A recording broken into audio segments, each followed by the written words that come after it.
I'm gonna put this on my image, clip it to my subject. Oh! Did you guys win the lottery? Or did you stumble upon the best secret art tip, trick, advice video ever? A lot of words. Every art trick you're gonna learn today, you can actually do under 2 minutes. So you can actually do it along with me. Over the 15+ years of doing digital art, I picked up some really cool tricks that I still do on every single piece. Some of them you heard a few times, some are newer, and some I've never ever shared anywhere. The pre-order for my book is in a few days, May 6th, so you better take advantage of the free shipping because my book is awesome and we all hate paying for shipping, right? Who likes paying for shipping? No one. Point proven. So before you guys see magic, I have a legal disclaimer. These are just tricks, so you still gotta put in your 10,000 hours, learn foundation, show up and do the work, find your own voice. There's no shortcuts, but you can make the process a little more fun along the way. Hi, buddy. What's up? What are you doing? No, don't buy my pen. First one is Posterize, which is an instant graphics simplification. I did this throughout my whole entire book, and it helps me simplify forms and make it more graphic. Art, illustration, composition is just a composed couple of shapes that come together to create your image. So here is a background painting from my book in animation, and I really like it. You know, there's lots of different like cool textures, lots of brush stroke, but I feel like it used a little more clarity in the shapes. General section here feels a little washed out. Tool Posterize has been around for a while, and so you can definitely find an equivalent in your program. Personally, I'm using Photoshop. You go to Image, Adjustments, Posterize.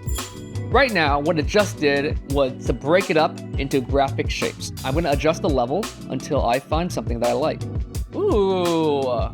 Already, it gave the cloud a lot more shape. I'm gonna knock it down so it's a little more harmonious with my painting. I'm just gonna erase the parts that feel kind of harsh. Before and after. It just like punches the shape a little more, makes it more clear. Dandelion is a little muddy. The Posterize, it committed to a shape and a color, and it makes it nicer. Ooh, look at this one. Hell yeah. Nice. I'm gonna play with the settings. Oh, that's really juicy. I love it. I don't know, the shapes feel more alive now. Just extracted the Posterized clouds from this to this. It just gave it a lot more dimension, a lot more texture. Also, I love to posterize a lot at the beginning of my paintings. Early on, it could feel a little uncommitted, a little soft. And so by posterizing, it helps me kind of see the shapes. Ooh, oh shoot. That shape is so nice, you see that? So I'm just going to take this shape. Hello, I will take you and I will abandon the rest. Sad. Nice. And so I just kind of took that shape that I really liked. Now it gives it some dimension, it gives some clarity. Oh, that's cool. Beautiful. Whoa, look at that. So nice. Definitely give Posterize a shot and see if it works for you. The next one is Gradient Map. It's kind of like an instant color switcher. You've probably heard it a few times, but I'm going to show you how I use it. Yeah, so this bar here is the values of your piece, and on the left end is all your darks. On your right end is your lightest lights. So I can change my darkest darks. Ooh. Then I can change my lightest lights. And also I can change everything in between. I love messing with this for fun because it can give some really cool results. Some experimentation is needed, but usually I knock it down and breathes through. How about if I just try the hair? Whoa, that's pretty. There you go, boom. I just made the hair its separate layer, and then I made the gradient map clip on that layer. This one looks fun to do. Ooh, oh, beautiful. And then make this a little more warm. A general rule that works 99.9% of the time, cool light, warm shadow, or warm light and cool shadow. Oh, that's sick. Oh, look at that. Love. Made the piece mostly warm, and then I just have a slight coolness around the light. Definitely try this out. The next one is canvas color. It's the do you trust your eyes layer. Some people like to paint with black, so it's cinematic, medium gray, and your piece actually looks different in every single scenario. So here, the dark color looks black, but next to pure black, kind of like a dark gray with a blue-green tint. This painting here on black, vibrant, you know, has a lighter presence, but on white, kind of feels a little darker than I thought. When you post on different platforms, different apps have like a color scheme. You want your art to look good on every single platform. Yeah, so I personally love to use like a medium gray, you know, right in the middle, neutral. When someone views the art on the phone, they're looking at it with everything around it, right? Which is the canvas color. And a neutral gray, I think, is a great average point for all the objects and things around your phone. So if your art looks good on a dark a medium, and a light, chances are it will look good everywhere else. Because we've all had those times when we're painting right at night and the screen brightness makes it feel more brighter than it actually is. And then we look at our piece in the daytime on the phone and we're like, oh my God, is my piece that dark? What the hell? So definitely don't ignore your canvas color. It's not like one-to-one, but it gives you some reference points, some basis. The next trick is LUTs, which stands for lookup table, but everyone in the industry just call them LUTs. So every film will create a LUT to apply to the whole entire film for cohesion. When you watch any movie, show, animation, there's like a whole bunch of color settings that they package in a LUT. And so you can use that LUT to grade everything in a cohesive way and makes it feel like one movie. So let's do some.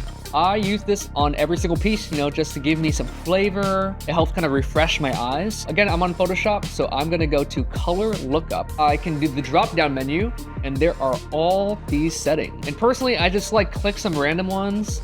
Ooh, that's cool. This specific LUT made my piece a little more teal. Wow, you see that? So this LUT is called 3-strip look. So I think it cut out some colors and amplified some other colors. Let's try this painting here. Ooh, that's pretty. Wow. So this LUT is called Fall Colors. Feels self-explanatory, but it helps make the look feel a little more like autumn. So let's do one more. Wow. That's a really cool effect. This one is called Crisp Winter. It gives it a different flavor. So if your art program can use LUTs, definitely play around with it. And if there's like a movie or show animation that you like the look of, the colors, maybe try to find the LUT of it, download it, and apply it to your piece. This one is Gaussian Blur Noise. It's kind of like a fake camera realism. I do this a lot on portraits, especially on Instagram. I love a little cinema, immersion. When you're swiping, it's a great way to add an additional slide. Ooh, I love this one. It's a new piece and a new character from my book. As you can see, I did a little bit right here where it blurs out. There's a little bit of noise. I'm gonna go to blur, Gaussian blur. Every program should have this. I'm just gonna find a setting that looks like this, and I'll airbrush erase my focal point. After I blur it, I like to darken that selection, the edges as well. Oh, hell yeah. Sometimes you can even brighten the subject underneath for like a soft box feel. Let's add some noise. So I basically copied the whole entire piece here. It already had some noise, and so I'm trying not to add that much. I like to add a lot of noise on the edges. And again, I'm gonna just erase. I'm gonna sharpen my focal point a little more. Before, after. Ooh, nice. Do it on this one. Wow, this is ancient, guys. I painted this in like 2012. Were you guys even born? Shoot. I just want to extract a little more content out of this one painting. Create 2 of the same layer. Top one, I'm gonna add some Gaussian blur and then erase my focal point. Darken. Oh, nice. Just gonna add some noise, copy it and do another pass with a heavier noise and then erase the focal point so it only affects the edges. This is before and this is after. Nice, see that? Before, after. Gives it a little cinema, right? Just pulls you in a little more. Definitely tried this on portraits or detail shots. Basically, I'm just trying to act as a camera. So I never do mid-video stuff. Get it? Like cutting the video in half? Okay, whatever. I'm really, really, really proud of my new book that I've been working on forever. It's some of my best work yet. The whole creative journey, new world, new characters. So definitely 130,000% check it out. It's really, really, really cool. Right, Mom? That's right. Right, buddy? Buddy approved. May 6th, don't sleep on it. So the next one is Filter Gallery, which is like an instant style generator. So your art program probably has like a whole bunch of art presets. When I am painting a piece, there's a lot of experimentation going on. Different type of brushes and assets and filters and stock images. Sometimes it has a little bit of inconsistency. I love adding like a filter on it to help harmonize my image and also experiment. Ooh, that's sick. So right now I'm on Smudge Stick and I love what it did to this sky here. Whoa. Ooh, that's cool. Wow, it looks more watercolor. This one is called Paint Daubs. This one is actually watercolor. Maybe you'll get even new ideas just playing around. Oh, love this part. Wow, how kind of like alive it feels. The edges, it's a little brighter. Knocked down the opacity a little bit. Before, after. Also, sketches are really fun for this. The sketch is like expressive, it's kind of loose, rough. So these filters work very well just because the anatomy of the sketch. That added a little more dimension to the hair. This is interesting. Whoa, look at that.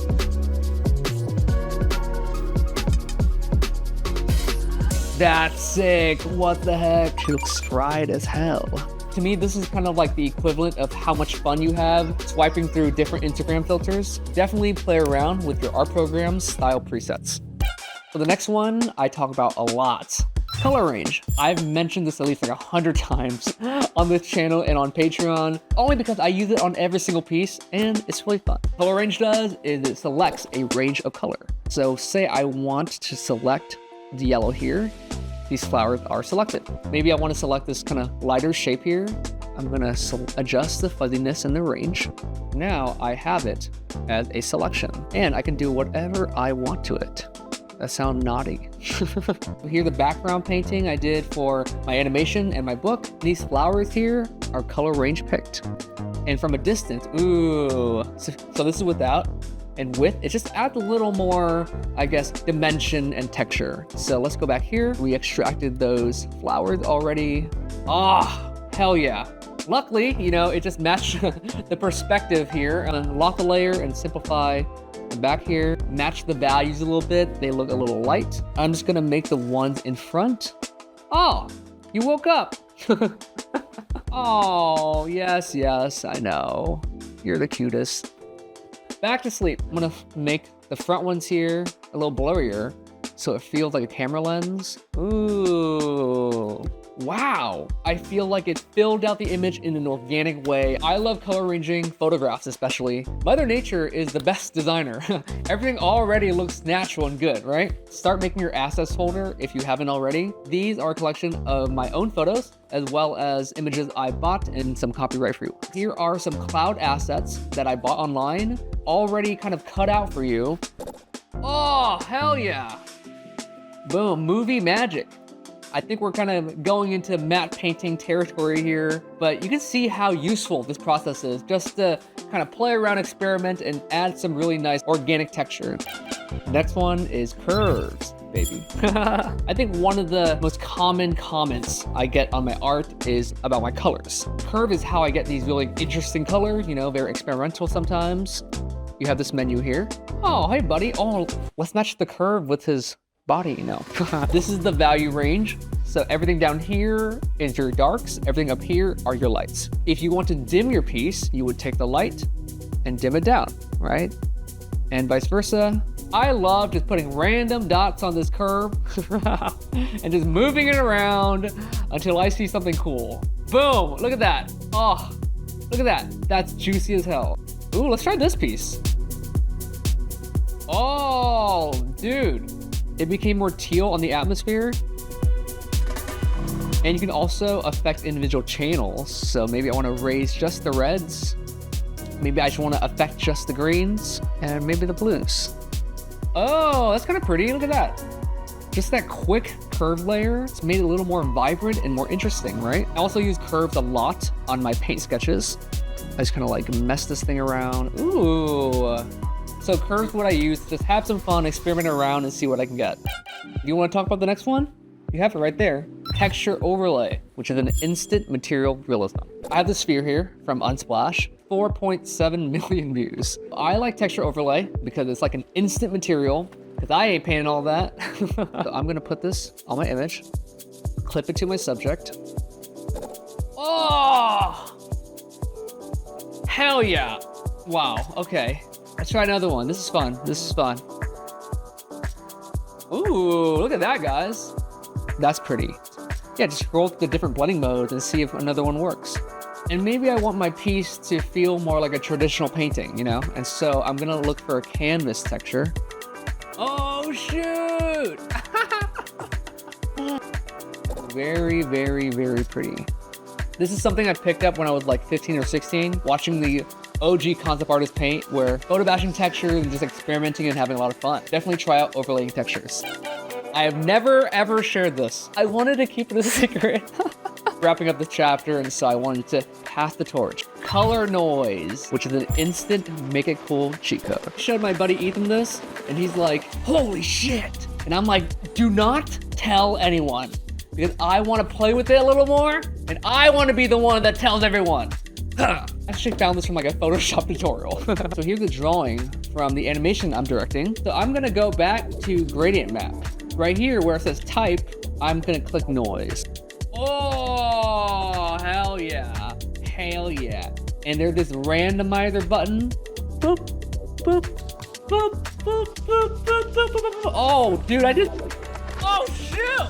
Hell yeah, that's so sick. You can also turn up the roughness, which is like the noise amount. That's so sick. Keep going. Boop, boop, boop. So here are some I made. Ooh, that's sick. Oh, I love the green lines. I think he looks so cool. And so instead of your bar being this really nice gradient as before, you know, it's now very noisy. Great for like flat cell shady stuff to get some really cool, interesting colors. But I don't use all of it. And then lower the opacity. That's really interesting. Oh, that's cool. Look at that. The pink light and then like the blue shadows. Awesome. This could be fun.